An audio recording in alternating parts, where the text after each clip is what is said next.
Presiden terpilih Joko Widodo akan mempertimbangkan perampingan kabinet dan lembaga negara dalam pemerintahannya.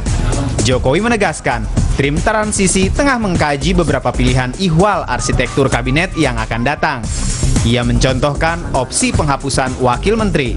Menurutnya, penghapusan wakil menteri tak bisa dipukul rata karena beban setiap kementerian termasuk anggarannya berbeda-beda. Wakil Ketua Tim Transisi Andi Wijayanto juga sempat menjelaskan, tim antara lain mengkaji struktur kabinet dengan dan tanpa menteri koordinator serta wakil menteri. Tim juga mengkaji ada tidaknya posisi Dewan Keamanan Nasional.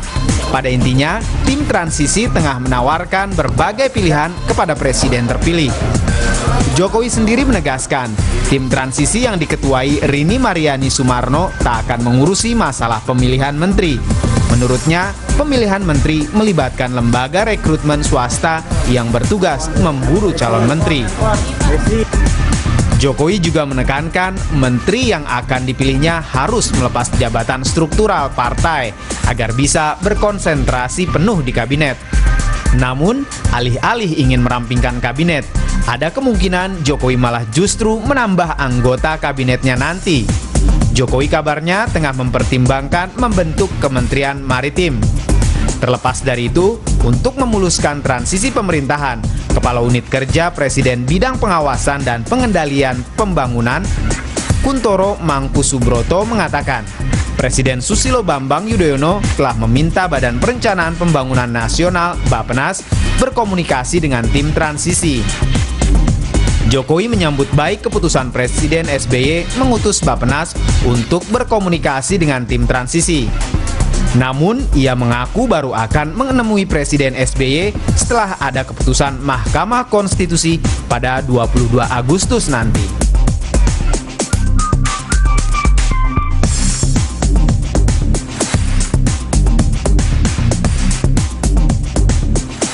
Ya, pemirsa, dalam masa kampanye memang Jokowi dan Yusuf Kala pernah berjanji ya untuk membentuk kabinet yang ramping, efisien begitu. Bagaimanakah kabinet ramping ini? Seperti apakah? Kita akan membahasnya malam ini bersama narasumber yang telah hadir.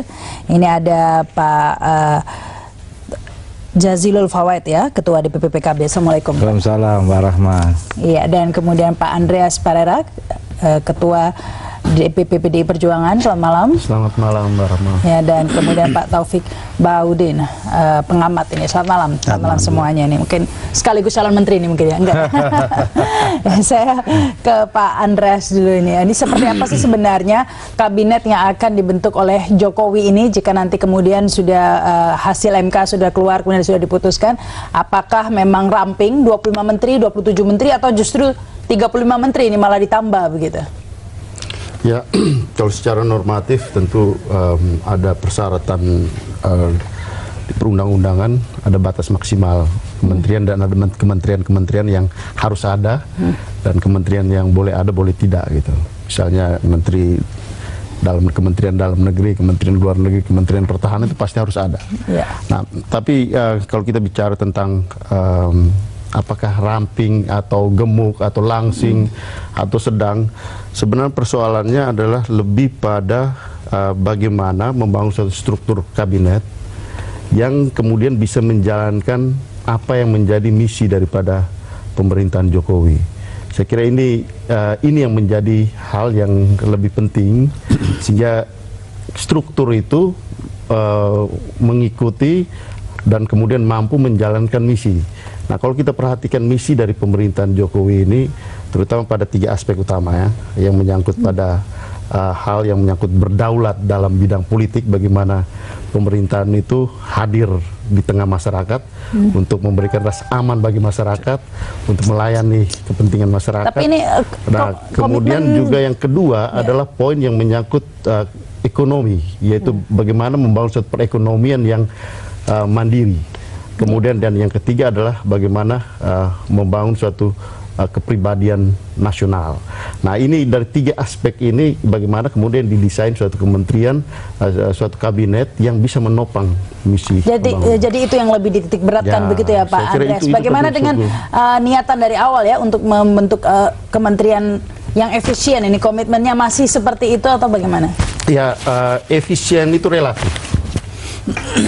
Kalau kita melihat efisien berapa? Kalau 3 triliun efisien dibandingkan dengan 2000 triliun 2000 triliun APBN kita, kalau dia bisa membawa misi itu saya kira ya kita bicara soal efektivitas di sini. Jadi belum tentu ini ya kabinet ramping ini.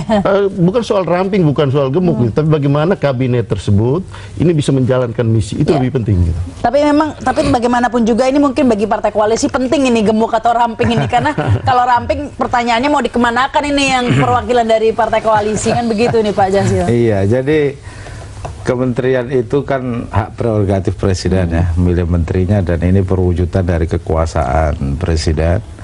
Nah, ini dibatasi oleh Undang-Undang Kementerian Nomor 39 2008. Di situ maksimal itu 34 kementerian. Nah, dari 34 ini terbagi dari beberapa kementerian. Nah, kita juga di DPP PKB sedang mengkaji yang disebut ramping. Apakah 34 ini dianggap tidak ramping? Nah, ada dalam kajian kita, ini masih ada yang perlu digabungkan atau bahkan dihapuskan. Nah, jenis kementerian itu kan ada 3, Pak Rahman. Satu, kementerian yang memang diamanatkan dalam undang-undang, seperti Pak Andreas tadi bilang, itu tidak boleh dihapus. Yang kedua, kementerian yang ruang lingkupnya cuma disebutkan saja di undang-undang. Yang ketiga, ini urusan pemerintahan yang sifatnya hanya penajaman, koordinatif, dan sinkronisasi program. Nah, saya kasih contoh. Kementerian Kehutanan sendiri, kebetulan saya di Komisi 4, Kementerian Lingkungan Hidup sendiri, mestinya digabung saja. Saudara ini padahal ya. Saudara. Begitu. Iya. Tapi posisi wakil menteri nih yang juga disorot ini, Pak Jazil. Posisi wakil menteri dalam undang-undang itu juga hak presiden jika diperlukan. Nah, pertanyaannya, ini kan ingin menggambarkan bahwa pemerintahan ini efektif, efisien dengan pola pembantu presiden yang ramping, yang sedikit. Sebenarnya kalau dalam konteks soal bantu-membantu, semakin banyak yang membantu, semakin bagus. Nah, masalahnya ini dari sisi anggaran dan soal capaian yang diambil. Tapi penghematannya kan bisa 3,8 triliun ini ya. Makanya itu, apalagi sekarang DPR sudah memutuskan undang-undang aparatur sipil negara, itu sebenarnya ini lebih juga akan menopang kinerja kementerian. Sehingga lebih dimungkinkan. Ya, yang ketiga Pak Rahma, selain perampingan kabinet, saya pikir lembaga-lembaga pemerintahan non-departemen ini juga perlu ditata. Komisi-komisi yang sangat banyak ini juga perlu ditata ulang, di mana ini juga mengambil porsi terhadap anggaran APBN. Nah, oleh sebab itu DPP PKB ini sedang mengkaji, Pak Rahma. Mendukung ya ini kabinet yang ramping mendukung PKB. Kita ingin pemerintahan ini sukses. Kalau ternyata efektif itu 34, efektifkan 34. Ya. Kalau ternyata bisa efektif dengan mengurangi itu, berarti ada yang digabung. Yang penting perwakilan dari PKB udah masuk ya nih. Ya, Muhaimin udah pasti masuk begitu ya. Bukan soal perwakilan, itu hak prerogatif presiden. Kita ikut saja. Memang hak prerogatif presiden, tapi kita sudah terlalu GR. Ya. Kita nggak terlalu GR soal itu karena Pak Andreas juga kan kita lihat sejarahnya kan. Iya. Jadi semua yang sama-sama berjuang itu biasanya mendapat bagian dari perjuangannya kan begitu saja. Jangan-jangan ini kita sering ketemu dalam perjuangan dulu itu. Iya, semuanya punya kesejarahan tertentu. Tapi kalau ramping nanti bisa ini dong, tidak mendapat tempat begitu kan? Oh, bukan soal mendapat tempat dari unsur partai. Atau bukan soal itu, Mbak Rama. Kita PKB ini ingin Pak Jokowi ini sukses. Hitam Pak Jokowi, hitam PKB. Gagal Pak Jokowi, gagal juga PKB, termasuk PDI. Baik. Nah, oleh sebab itu kabinet ini apalagi sudah membuat rumah transisi dan lain-lain, kita di PKB juga ini sedang mengkaji betul, Mbak. Ada 50 pakar yang kita juga ikut bicara soal nomenklatur, bukan soal orang apakah nanti PKB diikutkan atau tidak. Udah itu nanti biar Pak Presiden yang bicara dengan petinggi gitu ya. Kita ya. Baik, saya ke Pak Taufik ini ya, mungkin di kubu Prabowo atas sekarang masih sibuk ini bertarung di Mahkamah Konstitusi, tapi bolehlah ini kan sudah menyusun pemerintahan transisi, dan yang sudah beredar sekarang di publik adalah rencana ya atau opsi ini untuk membentuk kabinet yang ramping. Kalau Anda melihatnya bagaimana? Sebetulnya mau pakai bahasa apa ya? Kalau bahasa politik saya nggak akan komentar. karena bukan bidang saya, bukan kompetensi saya. Saya ingin berbicara di bahasa manajemen dan bahasa organisasi. Kalau itu ngomongnya enak, ukurannya jelas dan sebagainya. Dan itu bidang yang saya geluti, sehingga saya bisa mempertanggungjawabkan apa yang saya sampaikan. Saya sepakat dengan Pak Andreas, sebagian besar juga Bapak tadi sampaikan. Ya saya hanya ingin mengatakan, tolong dibiasakan berpikirnya nggak kusut. Saya pakai istilah kusut nih. Berpikir kusut nih banyak tersebar. Saya nggak berani komentar sekarang nih, benar kusut nggak kusut. Kita lihat nanti. Yang kusut apa sih? Yang kusut itu orang lebih mendahulukan means, cara, proses, ketimbang tujuan atau ends. Sehingga bahasa jelasnya means, cara, proses jadi tujuan. Itu kan udah nggak benar. Itu dulu loh. Nah, terkait dengan soal ramping nggak ramping, saya sepakat. Ramping nggak ramping adalah hasil dari kajian bagaimana mencapai tujuan. Jangan ramping nggak ramping, ini jadi tujuan, udah kacau. Kusut berpikirnya. Saya mau ramping, itu ramping belakangan. Tadi dikatakan kan, ramping tuh kayak apa? 10 rupiah tuh mahal atau 1 juta tuh mahal nggak? Tergantung, saya bilang. Apa yang kita keluarkan dengan 1 juta, kita dapat berapa? Kalau kita lakukan 1 juta dapatnya 1 miliar, jauh lebih murah dibandingkan kita keluar 100.000 cuma dapat 50.000. Kan berpikirnya begitu. Ya, tapi kalau melihat kabinet yang sekarang ini, menurut Anda memang masih bisa untuk lebih dirampingkan atau dirapatkan, atau memang masih tidak efisien begitu menurut Anda? Yang Pak SBY sekarang? Iya, kalau pakai ukuran manajemen, saya bilang mestinya bisa, tapi politik kan bahasanya lain, mesti bareng-bareng kan begitu ya. Makanya saya mau lihat nih, harus profesional gini, ya maaf aja Pak ya, kalau ya hak prerogatif, ya sih benar hak prerogatif presiden, tapi kalau lu nggak masuk, gue berteriak juga, ini kan begitu. Barangkali lo ya, saya bukan orang politik nih, ya kan, tadi kan udah dibilang, ya kalau yang bareng-bareng ya dibagi juga, di bahasa manajemen nggak ada tuh. Bahasa manajemen bagaimana efektif, supaya begini-gini ya, syaratnya seperti ini.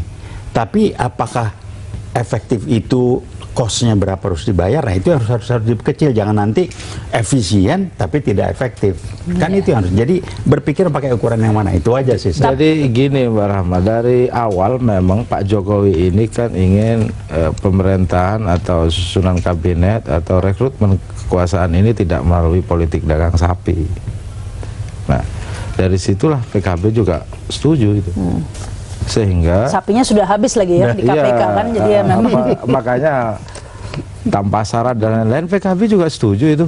Ya cuman tadi kan tersirat tuh Pak, tapi kalau ikut bareng-bareng kita dibagi juga, itu udah beda lagi tuh Pak, ada pesen meta message. Kalau bahasa saya ada meta message. Ya begini Pak, ya, itu partai itu kan juga punya visi, kan Bapak dari manajemen ya.